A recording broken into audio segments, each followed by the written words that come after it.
Anong gamit mong site, sir, for buying dividends? So, I'm buying dividend stocks sa COL Financial. So, I've been using COL Financial for the last 10 years. Ayun, meron naman tayong ibang mga brokers, pero main account natin or main broker natin is COL. So, ayun, they're very reliable. Pag nag-withdraw ka, okay naman, mabilis naman, and pasok naman, and saglit lang. Pag nag-deposit ka, same thing.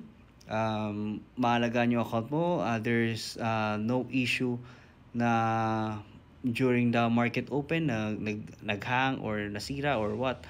Wala ring issue na na-hack, no? So hindi naman hack yung account ko for the last 10 years. So it's a very good indicator na very reliable yung ginagamit nating website or platform. So COL Financial, napakagandang pagsimulan.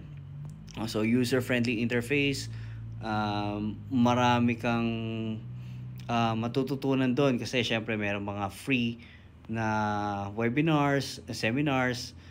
So there's a lot of materials, information na pwede mong makuha from them, and by just opening an account or by just being an investor using their platform. So ang daming benefits, no? So hindi ko na maisa-isa. Ayun lang. For me as a beginner, napakaganda na makakakuha ka ng mga free information, like information about the companies that you're following or the mutual funds that you're following, or yun, yung mga dividend buying stocks na sinusundan natin. Yun, updated ka.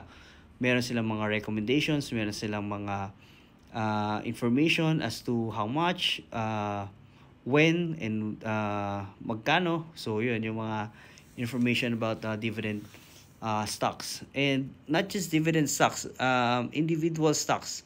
Lahat.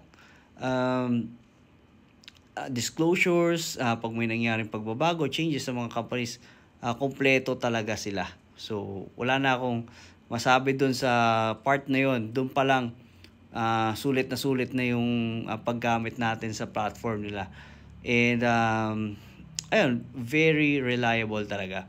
Yun. So, for me, the fact na hindi ako, wala nangyaring anomalya sa account ko, it's enough reason for me to stay sa COL Financial. So, that's it, guys. And if you want to invest sa stock market, I invite you to join the Truly Rich Club. So, nandiyan yung link niya sa bahay natin.